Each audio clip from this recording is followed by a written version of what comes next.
High court کا جج اگر کہتا ہے کہ ایف آئی آر درج ہونی چاہیے بھڑکاؤ بیان دینے والوں کی، یعنی کپل مشرا کی، جس دن یہ بیان دیتا ہے 24 گھنٹے کا عرصہ نہیں گزرتا اس کا ٹرانسفر کر دیا جاتا ہے۔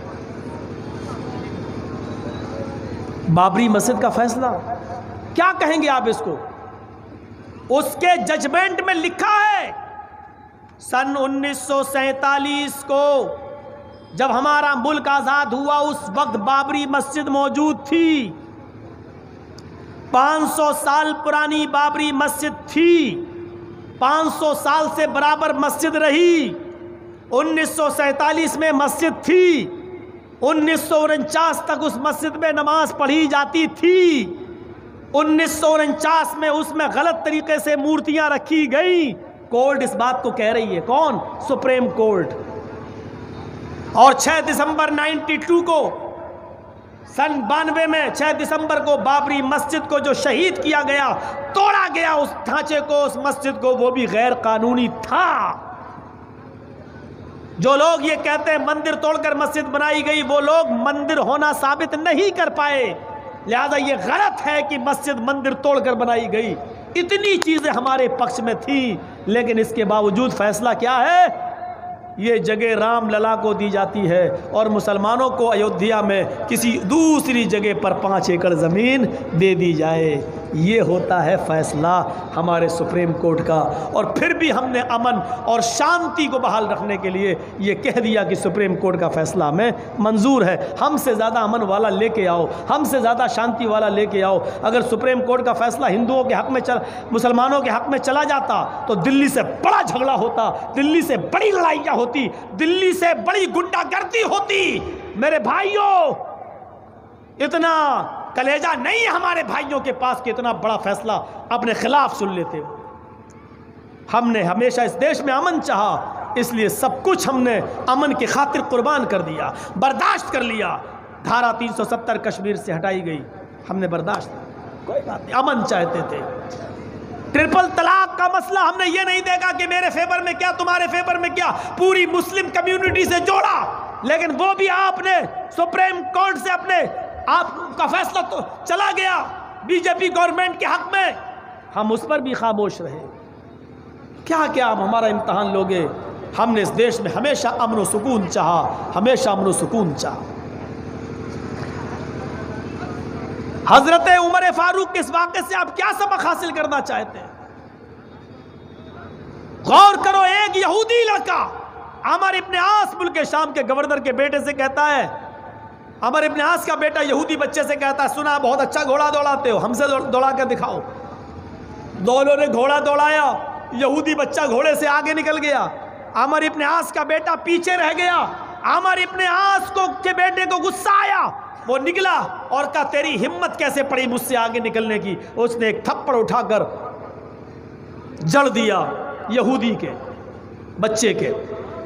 یہودی کا بیٹا کہتا ہے میں تمہارا مقدمہ اس شہر کے گورنر کی عدالت میں لے جاؤں گا، عمر ابن عاص کے پاس لے جاؤں گا، عمر ابن عاص کے پاس میں تمہیں سزا دلواؤں گا۔ عمر ابن عاص کا بیٹا کہتا ہے یہودی بچے تو کہیں بھی چلا جا میرا کچھ نہیں ہوگا، تو کہیں بھی چلا جا میرا کچھ نہیں ہوگا، تو جس گورنر کا نام لے رہا وہ میرا باپ ہے، میں شہر کے گورنر کا بیٹا ہوں، میرا کچھ نہیں ہوگا۔ یہودی بچہ کہتا اچھا تم گورنر کے بیٹے ہو، ہاں تب تو واقعی کچھ نہیں ہوگا۔ وہ خاموش ہو گیا۔ 1 مہینے کے بعد مدینے سے گشت کرتے ہوئے حضرت عمر فاروق ملک شام آتے ہیں، ملک شام کی عوام کو جمع کرتے ہیں اور اپنے قائم کردہ گورنر عمر ابن عاص کے بارے میں پوچھ رہے ہیں، بتاؤ تمہیں ان سے کوئی شکایت تو نہیں ہے؟ تمہیں ان سے کوئی شکایت تو نہیں ہے؟ یہودی بھی موجود ہے، عیسائی بھی موجود ہے، تمہیں ان سے کوئی شکایت تو نہیں ہے؟ تمہیں ان سے کوئی شکایت تو نہیں ہے؟ سارے لوگ بولتے ہیں کوئی شکایت نہیں ہے۔ اسی میں ایک چھوٹا سا بچہ ہے، وہ کہتا ہے آپ عمر ہیں؟ جی۔ آپ امیر المومنین ہیں؟ ہاں بیٹے بولو کیا بات ہے؟ کہ مجھے تھوڑی سی شکایت ہے۔ اس 12-13 سال کے بچے کو امیر المومنین نے کہا ادھر آؤ بیٹے بتاؤ۔ آئے عمر ابن عاص، تمہیں اس بچے کی طرف گھور کے دیکھنے کی ضرورت نہیں ہے، ادھر آؤ۔ اس کو اپنی گود میں بٹھایا، یہودی بیٹے کو، بچے کو اپنی گود میں بٹھایا، کہا امیر المومنین مجھے شکایت یہ ہے، دل کھول کے بولو، تمہیں کوئی نہیں روک رہا ہے، غور کرو، بیٹا یہودی عمر فاروق اپنی گود میں بٹھا رہے ہیں۔ کہا کیا شکایت ہے؟ کہا امیر المومنین یہ گورنر ہیں عمر ابن عاص، ان کے بیٹے نے ہم سے کہا کہ گھوڑا دوڑاؤ، دیکھیں کون آگے نکلتا ہے۔ ان کے بیٹے نے اپنا گھوڑا دوڑایا، میں نے اپنا گھوڑا دوڑایا، ہم آگے نکل گئے، ان کا بیٹا پیچھے رہ گیا۔ اتنی سی بات پر ان کے بیٹے نے میرے گال پہ تھپڑ مار دیا۔ آپ ہمیں انصاف دلائیے۔ حضرت عمر نے کہا بیٹے جب تمہارے چہرے پہ تھپڑ مارا تو تم نے عمر ابن عاص سے شکایت کیوں نہیں کی، اس شہر کے گورنر سے شکایت کیوں نہیں کی؟ کہا امیر المومنین میں آنا چاہتا تھا، جب میں نے ان کے بیٹے سے کہا کہ میں شہر کے گورنر سے شکایت کروں گا تو ان کا بیٹا بولا میرا کچھ نہیں ہوگا، میں شہر کے گورنر کا بیٹا ہوں، میں عمر ابن عاص کا بیٹا ہوں، تو میں پیچھے ہٹ گیا۔ میں نے سوچا کہ پھر واقعی میرا کچھ نہیں ہوگا۔ ان کے بیٹے نے یہ جملہ کہا تو میں رک گیا۔ حضرت عمر فاروق نے گھور کر عمر ابن عاص کو دیکھا۔ عمر ابن عاص نے کہا امیر المومنین میرا بیٹا حاضر ہے۔ اے عمر ابن عاص کے بیٹے، یہ بچہ جو بول رہا ہے سچ بول رہا ہے؟ کہا امیر المومنین ایک ایک لفظ سچا ہے۔ کھڑے ہو جاؤ۔ اے یہودی بیٹے، جتنی زور سے اس نے تمہیں تھپڑ مارا تھا اتنی زور سے تم بھی اس کو تھپڑ مارو۔ سب کے سامنے اس یہودی لڑکے نے عمر ابن عاص کے بیٹے کے چہرے پہ تھپڑ مارا۔ اس کے بعد امیر المومنین نے اپنے غلام سے کہا آئے خادم اب تم کھڑے ہو۔ خادم کھڑا ہوا، دیکھیے حساب ہو گیا، یہودی نے مارا تھا، عمر ابن عاص کے بیٹے نے مارا تھا، یہودی نے مار لیا، قصہ برابر، بدلہ ہو گیا، انتقام ختم۔ لیکن نہیں، ابھی انتقام باقی ہے۔ اب دیکھیے کیا کر رہے ہیں حضرت عمر۔ آئے میرے غلام کھڑے ہو جاؤ، جس کے ساتھ آئے تھے کھڑا ہو گیا۔ آئے عمر ابن عاص ادھر آؤ، عمر ابن عاص کو قریب کیا۔ آئے میرے غلام، آئے خادم، ایک زوردار تھپڑ اس لڑکے کے باپ، اس شہر کے گورنر عمر ابن عاص کے چہرے پر بھی مارو۔ تھپڑ غلام نے اپنے آقا اپنے مالک کا کہنا مانتے ہوئے شہر کے گورنر عمر ابن عاص کے گال پر بھی تھپڑ مارا۔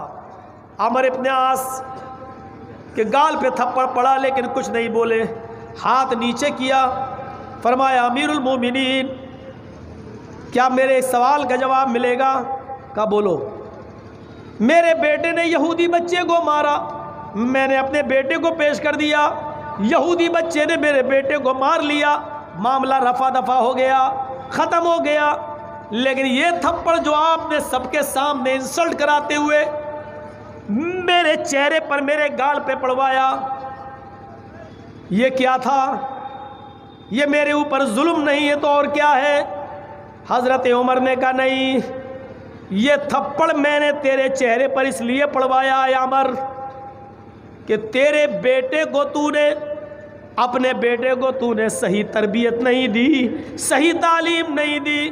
اگر تو نے اپنے بیٹے کو صحیح تعلیم دی ہوتی تو تیرا بیٹا یہودی بچے کو تھپڑ مارتے ہوئے یہ نہیں کہتا کہ میرا باپ اس شہر کا گورنر ہے، میرا کچھ نہیں ہوگا۔ تمہیں معلوم ہے کہ اسلام لانے کے بعد امیر و غریب سب برابر ہوتے ہیں، عوام و رعایا اور حاکم سب برابر ہوتے ہیں۔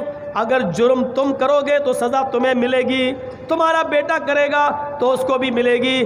تمہارا جرم یہ تھا کہ تم نے اپنے بیٹے کی صحیح تربیت نہیں کی، صحیح تعلیم نہیں کی۔ اب یہ تھپڑ تمہیں زندگی بھر احساس دلائے گا، اب تم اپنے گھر میں اپنی بیوی اور بچوں کو صحیح تربیت دو گے اور تمہاری اولاد گھر نکلنے کے بعد بھی عام ناگرک سمجھے گی اپنے آپ کو۔ میرے بھائیوں، یہ عدل اور انصاف کی ایسی کسوٹیاں تھی کہ جس کو پڑھ کر مہاتما گاندھی بھی چیخ پڑے، اس دیش میں امن، سکون اور شانتی تبھی بحال ہوگا جب اس دیش میں عمر فاروق جیسا عادل اور ان کا جیسا انصاف قائم ہو جائے گا۔ مہاتما گاندھی اس دیش کی سرکشا کو سمجھتے تھے، اس لیے عمر کی مثال دے گئے۔ گوڈسے اور ساورکر کی اولادیں جانتی ہیں کہ دیش کو کیسے تباہ کیا جائے، اس لیے وہ دیش کو تباہ کرنے میں لگے ہوئے ہیں۔ یہ عدل و انصاف کے معاملے تھے۔ غور کرو، ایسا ہو سکتا ہے؟ یہاں تو مرنے والوں کا حال نہیں پوچھا جاتا اور وہاں عمر جب نکلے گشت کرنے کے لیے تو دیکھا ایک آدمی گھر کے باہر بیٹھا رو رہا ہے. اس کے پاس بیٹھ گئے. کیا ہوا؟ ارے جا تو اور میرے ناک میں دم کرنے آ گیا. ارے جا میں ویسی پریشان ہوں. تو ایک تو بھیس بدل کے پہچانا نہیں کون. البدایہ والنہایہ میں حافظ ابن کثیر نے لکھا ہے جو آدمی رو رہا تھا کان یہودی او مجوسی، یا تو وہ یہودی تھا یا مجوسی تھا، یعنی مسلمان نہیں تھا. پوچھا بتاؤ کیا بات؟ ارے جاؤ یار تم میرا ناک میں دم کرنے آ گئے، پریشان کرنے آ گئے، بھاگو یہاں سے. حضرت عمر فاروق نے اب اس سے تھوڑا سا ایک چال چلی اس کے سامنے. دیکھو میں بھی گھر سے پریشان ہو کر نکلا ہوں، تم بھی پریشان ہو، پریشانی میں ہم تم دونوں برابر ہیں. ایسا کرو کہ میں اپنی پریشانی تمہیں بتا دوں، تم اپنی پریشانی ہمیں بتاؤ. ایسا کرنے سے دل ہلکا ہوتا ہے.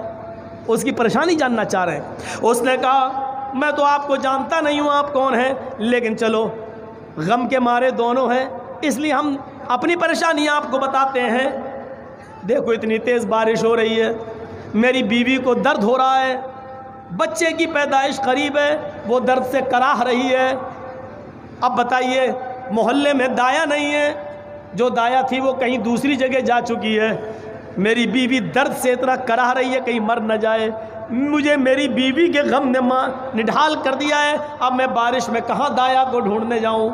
حضرت عمر نے کہا اچھا یہ پرابلم ہے کہ ہاں بیٹھو ابھی میں آتا ہوں. کہا کیوں؟ کہا میری بیوی بہت ایکسپرٹ ہے، بہت ہوشیار ہے بچے کی ڈلیوری کرنے میں.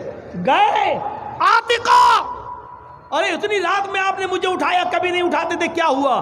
آج بہت بڑا نیک کام ہے، جنت حاصل کر لو. میری بیوی اٹھو، آج جنت خود قدموں پہ آ رہی ہے تمہارے. کہا کیا؟ تمہاری یہودی بہن کو یا مجوسی بہن کو ڈلیوری ہو رہی ہے، کوئی دایا نہیں مل رہی ہے، درد سے پریشان ہے کہیں مر نہ جائے. چلو تم ایکسپرٹ ہو بچے کی پیدائش کرنے میں. ارے اس میں کیا بات ہے؟ جلدی سے تیل لیا اور کپڑا لیا اور چل دی حضرت عمر کے ساتھ. حضرت عمر اپنے بھائی کے پاس یہودی کے پاس بیٹھ گئے اور بیوی ان کی اندر چلی گئی. تھوڑی دیر میں مالش والش کر کے دھیرے دھیرے بچے کو نیچے لا کر تھوڑی دیر میں ڈلیوری ہو گئی اور بچہ چیخنے لگا، رونے کی آواز آئی. وہ خوش ہو گیا آدمی اور حضرت عمر سے کہنے لگا ڈلیوری ہو گئی، لگتا ہے میرے گھر میں پیدائش ہو گئی. حضرت عمر نے کہا ہاں ابھی رکو، تھوڑے سے اور اوپر کے کام ہوتے ہیں، ناڑ وغیرہ کاٹنا، بچے کو صاف کرنا. تھوڑی دیر لگی تو ادھر سے عمر فاروق نے پوچھا بی بی کیا ہے؟ کیا یہ آدمی اپنے بچے کو دیکھ سکتا ہے؟ فارغ ہو گئی ہو، ڈلیوری ہو گئی. اندر سے آواز آتی ہے ان کی بیوی عمر فاروق کی، بولتی ہے امیر المومنین اپنے دوست کو خوشخبری سنا دو کہ اللہ نے تمہیں بیٹا دیا ہے، اللہ نے تمہیں بیٹا دیا ہے.